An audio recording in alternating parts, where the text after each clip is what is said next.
mesmo ter atendido o nosso convite nesse Só Vale a Verdade. Eu pergunto uma primeira questão ao senhor. Ser ex-presidente da República é difícil porque o senhor foi vice-presidente, presidente e agora vive uma nova etapa da sua vida política. É difícil? Olha, primeiro, gratíssimo pelo convite, uma oportunidade nesse diálogo em que só se pode dizer verdade, e nada mais do que a verdade, né? Primeiro ponto. O segundo ponto, você sabe, Vila, eu fui um presidente da República muito impopular.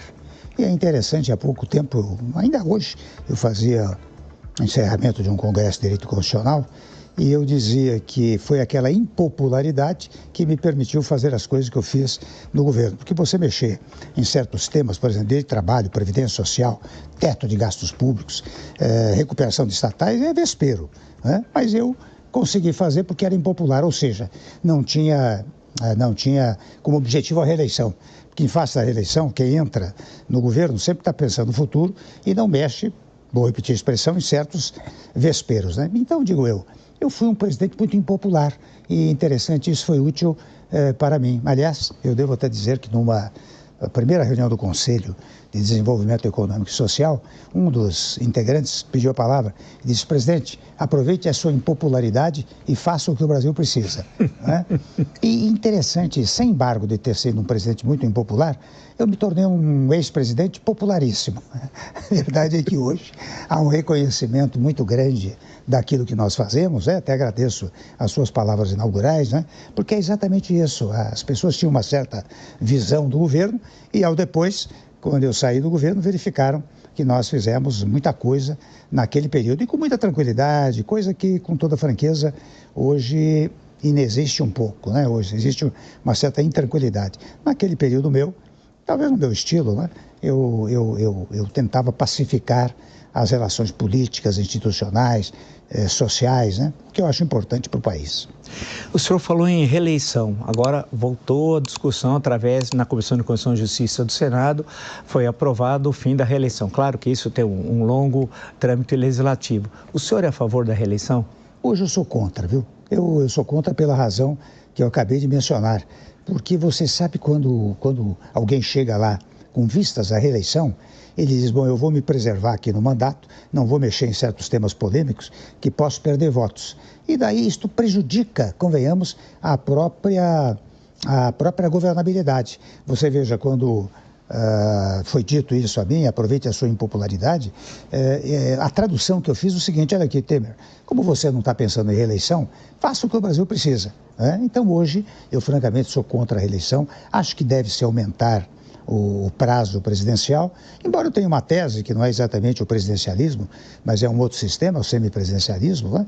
Mas eu acho que a manter o presidencialismo é preciso aumentar o prazo de mandato, 4 anos acho que é pouco, 5 ou 6 anos, e naturalmente eliminar a hipótese da reeleição. Aí tem duas questões que eu queria aproveitar e conversar com o senhor. Primeiro, essa discussão atual fala em mandato de 5 anos. Nós tivemos, pela Constituição de 1946, um mandato de 5 anos. Só que não havia coincidência com as eleições legislativas, que o mandato era de 4 e 8 anos. Né? O senhor é a favor, então, do mandato nesse sistema de 5 anos, ou de 6 anos, ou de 4? 5. 5 anos. 5 é o ideal, né? 6 é um pouco alongado demais, né? Sim, talvez sim. 5 anos seja o ideal. Sim. Porque no governo é assim, viu, Vila? O primeiro ano é um ano quase de ajustamentos, né? Onde Sim. você tem que fazer aquilo que seja possível. Sim. E, portanto, depois você tem mais 4 anos pela frente para consolidar aquilo que se realizou no primeiro ano e meio de governo. Então, acho que o prazo de 5 anos é um prazo ideal. Não tenho dúvida disso. O senhor fez menção a um ponto aí de passagem que me parece de suma importância. Quando se discute que o sistema político brasileiro precisa ser reformado, se fala de muita coisa, inclusive nessa própria proposta de emenda constitucional. Mas não se fala numa questão que, para mim, é a central principal delas, que é se nós devemos manter o presidencialismo como vivemos, se teremos um parlamentarismo puro como vivemos no Império Peronomútil, em certo momento um parlamentarismo de improviso entre 1961 e 1963, naqueles momentos. Houve a tentativa da Constituinte, de um parlamentarismo puro, ou um semipresidencialismo com modelo francês, originalmente da Constituição de 1958, lá com Michel Debré, né? ou a experiência portuguesa, que tem algumas distinções em relação à França. Eu vi que o senhor é defensor do semipresidencialismo. No que consiste o semipresidencialismo e por que, presidente, ele é melhor, numa linguagem mais vulgar, por que ele é melhor do que o sistema que nós vivemos? Olha, eu acho o seguinte, Vila, que interessante. Quando eu estava na faculdade, meu professor de filosofia e direito era o Miguel Reale, pai, né? Sim. E ele tinha a teoria do chamado ato, valor e norma. E há certos atos que vão sendo valorizados de uma tal maneira que, num determinado momento, se transformam em lei, se transformam em norma. E eu acho que no presente momento, isto até se iniciou, creio eu, no meu governo. Porque no meu governo, e eu não fiz isso por conta própria, eu fiz isso porque a Constituição determina. Eu trouxe o Congresso para governar comigo, o que me ajudou muitíssimo. Eu tinha passado 6 mandatos lá na Câmara dos Deputados, presidente da Câmara várias vezes. Isso facilitava o meu diálogo com o Congresso. E é interessante, as pessoas aqui no Brasil, como nós temos sempre uma visão muito centralizadora, achando que o presidente pode tudo, e não pode, só pode se tiver apoio do Congresso Nacional. E faço aqui exemplos, né? Você, presidente da República, você manda projetos de lei, projetos de emenda, precisa vê-las aprovadas. Você edita medidas provisórias, precisa vê-las convertidas em lei. Você veta, precisa ver se mantém o veto. Então, quem governa o país, na verdade, não é apenas o presidente, é o executivo mais o legislativo. Por que eu digo, por que eu falei em ato, valor e norma? Porque você veja, nos dias atuais, eu constato apenas isto, né? O orçamento não só é aprovado pelo parlamento, como praticamente com as tais emendas impositivas, emendas de relator, emendas de comissão, emendas de bancada e outras tantas emendas, o Congresso hoje praticamente domina a peça orçamentária. Primeiro ponto. Segundo ponto, eu verifiquei em vários instantes que os presidentes, o Lira e o Pacheco, em alguns momentos, eles chamavam setores da nacionalidade para fazer grandes acordos. No exemplo dos planos de saúde, que num dado momento foram chamados para fazer um grande acordo nacional. É tipicamente uma função executiva. Primeiro ponto.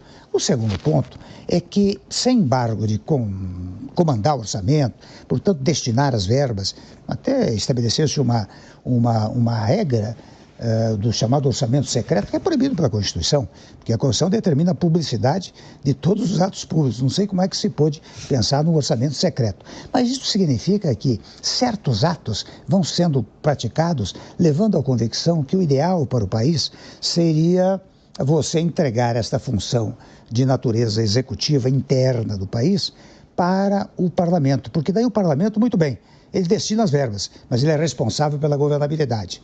Porque chega na reeleição, ao invés de ele sempre dizer, olha, eu mandei para cá um trator, ou mandei uma esteira, ele vai ter que dizer, se da situação, governei bem. Se da oposição, me opus adequadamente nos pontos tais e quais. Você percebe que isso, em primeiro lugar, melhora a discussão política no país. Segundo ponto, você perguntou e é semipresidencialismo, porque não é nem o parlamentarismo puro, nem o presidencialismo puro. Né? É uma amálgama dos dois sistemas. Segundo ponto que eu digo é que você acaba com o trauma do impeachment. Nós temos 36 anos de Constituição de novo Estado, já tivemos 2 impeachments. E sobre mais, eu fiz uma pesquisa, desde o tempo do presidente Itamar Franco, nós tivemos quase 300 pedidos de impedimento. E o impeachment, eu cheguei lá em função do impeachment da senhora presidente, mas ele cria um trauma institucional. Diferentemente, no sistema semipresidencialista, em que o parlamento comanda a execução interna, você, primeiro, só tem governo se tiver maioria parlamentar. Se outra maioria parlamentar se formar e cair esta, automaticamente muda o governo sem nenhum trauma institucional. Terceiro ponto, se você me permite essa exposição um pouco teórica, né? Importante. O terceiro ponto é o seguinte, você veja, nós temos 36 siglas partidárias, não temos partido. Porque partido é uma palavra que vem de parte e político vem de polis. Então, o que é um partido político? É uma parcela da opinião pública que pensa de uma determinada maneira e quer chegar ao poder para governar a polis, a União, Estados, municípios. Não é? Nós temos siglas partidárias, nós não temos 36 parcelas de opinião pública no país. Não é? Então, o que vai acontecer num presidencialismo. Você terá os partidos da situação e os partidos da oposição. Serão, quem sabe, 18 siglas de cada lado, mas teoricamente você tem um partido que é da situação, um partido que é da oposição. No nosso presidencialismo, eu passei por isso, né? Você é eleito e, quando eleito, você precisa formar uma maioria parlamentar. E daí vem desculpa, os maiores desastres. As alianças, muitas vezes, inadequadas, até espúrias, né? E muitas vezes, interessante, eu vivi isso no meu governo, eu tinha cerca de 17 partidos que apoiavam o meu governo. Eu mandava alguns projetos para lá, metade do partido votava a favor, metade votava contra. O que significa uma fragilidade partidária e, em consequência, governativa extraordinária, né? Por isso que eu digo, estou fazendo uma síntese aqui do que é o presidencialismo, né? Mas também devo dizer, viu, que você não pode desprezar no nosso sistema a figura do presidente da República, porque nossa concepção é muito presidencialista. Então você precisa ter um presidente que não seja apenas do tipo rei reina, mas não governa. Não é isso, não. Ele representa o Brasil nas relações exteriores, ele comanda as Forças Armadas, ele indica o primeiro-ministro, ele participa do fenômeno de sanção e veto. Quer dizer, ele tem que ter presença, porque senão você não consegue fazer passar o semipresidencialismo. Em síntese, acho que estes são os pontos fundamentais e esta seria, a meu modo de ver, uma grande reforma política no país, né? Porque quando nós tivemos aquele período 61, 63, na emergência foi criado o parlamentarismo, renúncia lá de Jânio Quadros, o presidente, pelaquela emenda rapidamente votada, ele perderia, não seria eleito diretamente o presidente da República naquelas circunstâncias, e curiosamente que o primeiro gabinete do Tancredo Neves foi muito bem, foi um gabinete de União Nacional, que infelizmente teve de terminar na metade do ano seguinte por razões eleitorais que votaram uma lei sui generis para ser candidato em outubro, tinha de sair 3 meses antes um ministro, que isso é regra que não existe em qualquer regime parlamentar. Bem, aí eu pergunto, nessa proposta que o senhor apresentou aqui, o presidente é eleito diretamente, né? Eleito diretamente, e esse parlamentarismo que você mencionou é um parlamentarismo, se me permite a expressão, entre aspas, quebra-galho. Sim. Que foi apenas uma coisa de ocasião, né? O que nós estamos propondo é uma coisa muito séria, nós e vários outros, né? Nós propomos uma fórmula que já tramitou pelo parlamento, um projeto que até, confesso a você, foi pensado no meu período, por mim, pelo Gilmar Mendes, também pelo Barroso. Eu e o Gilmar conversamos muito e eu pretendia até, não houve tempo. Meu governo foi 2 anos e meio, né? Mas a minha intenção era fazer a proposta parlamentarista, semipresidencialista, mandar para o Congresso e desde logo, nos últimos 6 meses, fazer uma espécie de transição.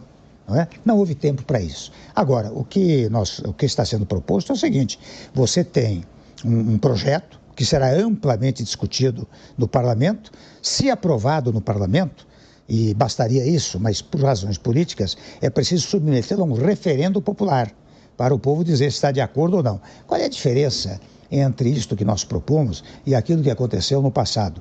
Antigamente era assim, você vota no parlamentarismo ou no presidencialismo. Exato. Aí meu povo dizia, mas essa pessoa do legislativo, imagine, comandar. Não será assim. Você terá um período eleitoral, de programa eleitoral. Certo e seguramente aqui no seu programa, por mais de um mês, você vai trazer debatedores para que o povo acompanhe. Estou de acordo ou estou em desacordo com esse sistema. Portanto, vai se votar numa coisa que se sabe. No passado, votou-se numa etiqueta. Não se sabia naquilo que se iria votar, né? Eu tenho a impressão, Vila, que seria útil para o país. Seria uma modificação, convenhamos, bastante radical, mas que dá a responsabilidade ao legislativo. O legislativo não vai usar as verbas sem responder pelo que faz, mas vai usar as verbas e respondendo, sendo governo ou sendo oposição. Isso é muito interessante, porque o senhor fez referência aos episódios de 61, porque o projeto que tiraram do fundo da gaveta era de um deputado seríssimo, Raul Pila, do Partido Libertador, que queria um parlamentarismo sério, mas infelizmente não foi o que ocorreu. É uma coisa de ocasião, né? Foi aquela solução de ocasião. Aí o senhor citou, entre outros, o Gilmar Mendes, eu lembrei do Supremo. É inevitável, porque hoje qualquer assunto passa num cafezinho, no restaurante, o Supremo é assunto. E o senhor designou um ministro que hoje é considerado isso muito polêmico. Eu acho que o senhor nunca imaginaria que a designação do ministro Alexandre de Moraes o transformaria hoje quase que numa maior referência nacional, porque todo mundo fala para o bem ou para o mal. Ele era secretário de Segurança aqui em São Paulo, vamos lembrar, já tinha uma carreira no Ministério Público muito importante, foi depois ministro da Justiça do seu governo e foi indicado pelo senhor para o Supremo Tribunal Federal. O senhor se arrependeu? O senhor está satisfeito com a atuação dele? O senhor tem orgulho? Como é que o senhor vê hoje, não só como alguém que indicou, mas como um jurista acompanhando essas polêmicas fundamentalmente sobre a Constituição? Não me arrependi, viu, Vila? Você sabe que ao indicar o Alexandre para lá, eu já o conhecia como constitucionalista. Não era nem como secretário da Segurança, nem como promotor, procurador de Justiça. E igualmente como ministro do meu governo, onde fez um belíssimo trabalho. Mas eu o conhecia como constitucionalista, um jurista de mão sobre mão. Um sujeito que trabalhava na área jurídica, publicou vários livros, conhece o direito, particularmente o direito constitucional, que é fundamental para o Supremo Tribunal Federal, e ele foi para lá indicado, não tem nenhum arrependimento. Primeiro ponto. Segundo ponto, eu quero fazer uma pequena alerta em relação ao Supremo Tribunal, porque fala-se muito que o Supremo se mete em tudo, não é? Para usar uma expressão livre. Mas não é isso. Você sabe que a nossa Constituição ela tratou de todos os assuntos. Em regra, as Constituições tratam da separação de poderes, da estrutura do Estado, dos direitos individuais, não é? De um ou outro tema. A nossa Constituição percorreu todos os temas: saúde, educação, cultura, família, ordem social, direitos dos trabalhadores, estão lá no artigo 7º da Constituição, coisa jamais vista, porque tudo isso era reservado à legislação ordinária. Então, o que acontece? Todos os temas transformaram-se em temas constitucionais. E por se transformarem em temas constitucionais, são levados a todo momento para o Supremo Tribunal Federal. Primeiro ponto.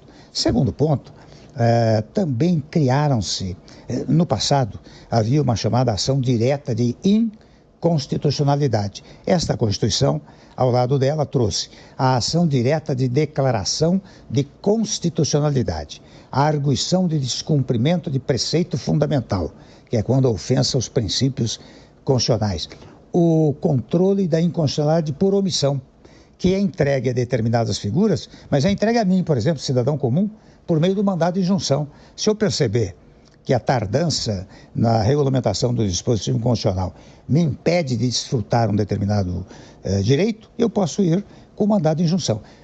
Por que é que eu estou dizendo isso? Tudo isso vai parar no Supremo Tribunal Federal. E o Alexandre, na verdade, ele teve uma coragem jurídica e até pessoal, num dado momento da história do Brasil, não é?